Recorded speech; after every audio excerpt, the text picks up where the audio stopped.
Vous écoutez toujours Radio Taïwan International, ne quittez pas tout de suite l'émission Graines de Business.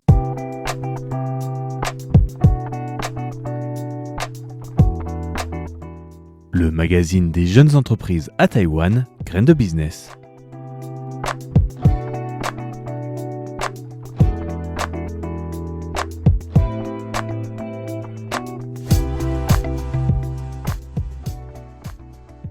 Bonjour et bienvenue pour ce nouveau numéro de Graines de Business. Vous êtes en compagnie de Valentin Fauquet pour vous présenter aujourd'hui un nouvel épisode de notre série sur les entrepreneurs, les startups à Taïwan. Et je suis vraiment ravi de vous retrouver car cela fait un petit moment que nous ne nous étions pas parlé et que nous n'avions pas traité de sujets sur les startups. La raison c'est que nous avions une série d'entretiens avec Antoine Bondas que je vous invite à retrouver dans le programme Au micro de RTI et on traite de plein de sujets différents, donc que ce soit de la géopolitique, la vision depuis les médias français de Taïwan ou depuis la classe politique française de Taïwan, mais aussi quel est le travail de chercheur. Vraiment il y a plein de sujets différents, donc je vous invite à retrouver l'intégralité des 4 entretiens avec Antoine Bondaz dans la rubrique intitulée Au micro de RTI sur notre site fr.rti.org.tw. Merci donc à tous de nous retrouver. Aujourd'hui, on va donc parler de tech et on va vraiment aller dans de la tech dure puisque nous allons parler start-up et pas des moindres puisque ce sont les start-up qui se sont rendus au Vivatech à Paris. Si vous ne connaissez pas le salon Vivatech, c'est Viva Technologies, c'est le plus gros salon d'innovation et de start-up d'Europe, en tout cas c'est comme ça qu'il se présente, et nous allons donc aller un peu plus dans le détail dans la présentation de cet événement, mais aussi de la participation des sociétés taïwanaises qui n'étaient pas en petit nombre cette année. Voilà donc pour cette petite introduction, bienvenue dans Graines de Business. Nous commençons tout de suite par vous introduire Vivatech 2023 et la 7e édition est réussie selon la presse française. En effet, France Info décrivait Vivatech comme celui-ci dans son titre. Vivatech 2023 détrône le CES de Las Vegas et CES est vraiment la référence du salon de la technologie.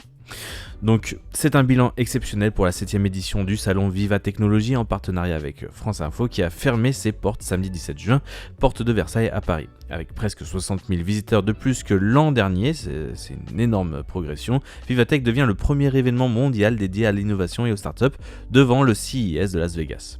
Les organisateurs de Viva Technologies auraient tort de se priver de fêter ce résultat, rappelle France Info, au-delà de toutes leurs espérances. Des visiteurs, ils en espéraient plus de 100 000 et en 4 jours, ce sont 150 000 personnes qui ont parcouru l'édition 2023 de Vivatech, sachant que l'événement n'est pas forcément ouvert complètement au public. Pierre Louette, le PDG du groupe Les Échos, le Parisien, qui est le co-organisateur heureux et pas si étonné, explique cette fréquentation comme le fruit d'années de travail. Avec de plus en plus de grands orateurs, ce public qui ne cesse de croître, c'est vraiment une grande joie. Et d'ajouter, on n'a plus besoin d'aller aux États-Unis pour voir la tech française et européenne, il faut venir à Paris. Et parmi ces grands intervenants, il y a bien sûr eu le président de la République française, Emmanuel Macron, mais aussi le grand géant de la tech, en tout cas figure géante de la tech, mais aussi une des personnes les plus riches du monde, si ce n'est la plus riche du monde, selon les actions, Elon Musk était parmi les plus intervenants, les plus prestigieux. France Info ne manque pas quand même de rappeler que cette place de numéro 1 pourrait très vite être perdue puisque le CES de cette année n'était pas encore à son plein potentiel et que dès l'année prochaine, on pourrait retrouver un nombre de visiteurs bien plus important, comme en janvier 2020 qui avait atteint déjà 171 000 visiteurs.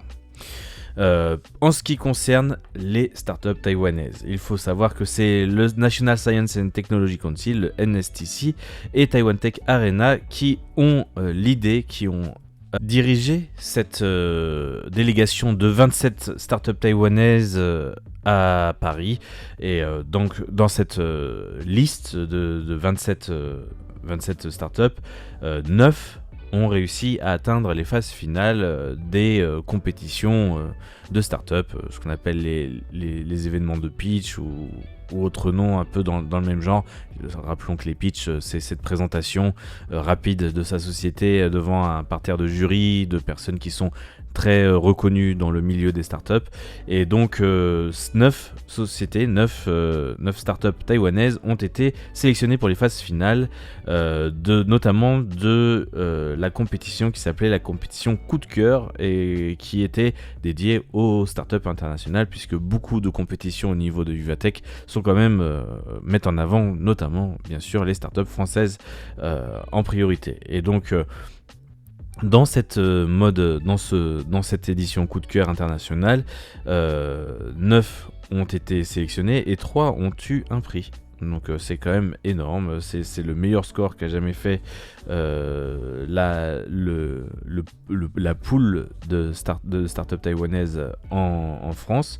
Et on va rapidement présenter un petit peu toutes ces startups, mais j'aimerais quand même rappeler aussi que une de ces startups a réussi à atteindre les phases finales d'une autre compétition, parce que l'une des spécificités de Viva Technology ou Vivatech, c'est que il y a beaucoup de concours organisés dans des domaines très spécifiques et sponsorisés plus ou moins ou organisés par des entreprises, notamment pour l'énergie. Vous aviez Total Energy On, vous aviez la compétition Total Energies On, pour les télécommunications vous aviez une compétition Orange, etc.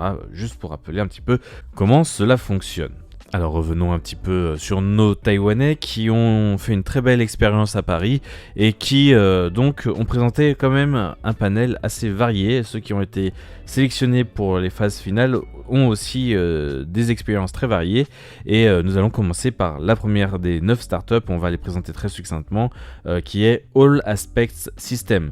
All Aspects System est une startup spécialisée dans les drones et plus précisément dans les systèmes et la recherche dans des systèmes de liaison pour les drones tout en alliant bien sûr les systèmes d'opération, les algorithmes d'intelligence artificielle, le machine learning et toute autre façon de gérer l'ensemble des informations nécessaires au pilotage et à la gestion de tout l'électronique d'un drone, que ce soit des petits drones ou des drones militaires. Enfin voilà, ils sont vraiment spécialisés donc dans ce panel. On parle bien sûr de drones volants, mais aussi de drones sous-marins, etc. Voilà, donc voilà pour All Aspect System, qui a été la première à être sélectionnée dans les phases finales du coup de cœur. En ce qui concerne la deuxième société, c'est Avalanche Computing Taiwan qui reçoit même la récompense de meilleure start-up internationale avec donc leur projet de gestion des processeurs, des microprocesseurs et de leur et de leur interaction, parce que maintenant on est à des processeurs multicore et donc eux leur spécialité c'est d'améliorer la communication entre ces différents processeurs et entre ces différents cœurs et qui peuvent atteindre jusqu'à 7 fois la vitesse de leur concurrence et faire baisser la consommation de 40%. En tout cas c'est ce qu'ils vendent et c'est pour ça qu'ils ont reçu un prix. Nous voici donc à cette troisième société qui est une société spécialisée dans la cosmétique qui s'appelle Beauty Fact et le concept en l'occurrence est dans le s'appelle Beauty Fact et est dans le monde de la cosmétique et c'est un outil permettant d'inspecter la peau pour pouvoir appliquer la meilleure quantité de cosmétiques en fonction de l'état de votre peau actuelle. C'est un appareil portable et il permet donc d'avoir une gestion de ces cosmétiques encore permettant de garder une peau en meilleure santé et une peau plus propre. La quatrième société, FS Heart Corporation, c'est une société qui est spécialisée dans l'intelligence artificielle appliquée au contrôle des battements de cœur, donc dans la cardiologie, qui permet à partir d'imagerie de contrôler les fonctions vitales, et ce dont vous avez besoin est seulement notamment d'un seul smartphone, un contrôle qui dure entre 40 et 60 secondes et qui permet d'avoir plein de données et qui n'a même pas besoin d'internet. Cette 4e société a également reçu le prix de la meilleure start-up internationale de Vivatech de la série des coups de cœur. Et donc c'est la seconde, il y en a 3 en tout. Je vous reparle de la 3e dans quelques minutes. En passant d'abord à une autre startup qui est Able Technology et qui est spécialisée dans la mesure, cette fois-ci, de la qualité de l'air et qui est 100 fois plus précise que les appareils actuels selon l'entreprise. Je n'en parle pas beaucoup parce qu'il n'y a pas beaucoup de détails dessus. Passons maintenant à la 6e startup qui est Numbers Protocol et qui est notre 3e et dernière startup à avoir obtenu le meilleur prix international de la meilleure startup. Le prix international de la meilleure startup. Ce que je peux dire de cette société, c'est que le projet semble ambitieux. Ils veulent démocratiser l'utilisation de la blockchain, donc de l'encryptage des données, pour la production de n'importe quel fichier numérique artistique, que ce soit une image ou une vidéo, et permet donc de rendre traçable toute l'activité, tout l'historique d'un fichier artistique, pour toujours retrouver la source. Voilà, donc c'est tout simple en fait comme concept. Je vais pas trop en parler dans le détail, sauf que bien sûr on pourrait parler dans le détail de son développement, de l'utilisation de la technologie des NFT pour derrière chaque image, comment ils font pour simplifier tout ça. Enfin bon, cela prendrait beaucoup trop de temps et on est déjà assez loin dans la présentation des startups de ce Vivatech taïwanaise.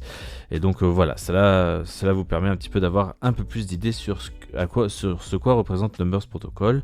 La 7e startup est donc TSGC et elle a donc 19 startups qui ont atteint des phases finales, mais TSGC en fait est une des startups qui a atteint 2 phases finales, celle donc du coup de cœur, mais aussi celle de Total Energies On, avec son concept donc de recyclage des panneaux solaires, dont on a déjà beaucoup parlé dans Graines de Business. Je vous invite à retrouver l'émission dans laquelle nous avions parlé de ça avec un de ses cofondateurs. Retrouvez dans Graines de Business cette interview. Si vous cherchez sur le site internet, vous trouverez donc avec TSGC, donc qui est la première startup à arriver en phase finale du concours Total Energy de l'histoire des startups taïwanaises. Enfin, la dernière startup est Tsutian Cleantech, qui est une société environnementale avec un projet environnemental, notamment avec la fabrication de paille à partir de chutes ou de déchets dans l'agrobiologie. Notamment, leur produit le plus connu est de fabriquer des pailles à partir des corses de canne à sucre compressées. Une fois qu'on en a tiré le jus, soit pour faire du jus de canne directement, ou alors pour faire tout simplement du sucre à partir de son sirop. Et c'est sur ces petits mots que cette émission se termine. Ce qu'on peut dire de Vivatech, c'est que les startups taïwanaises étaient présentes donc avec 27 startups.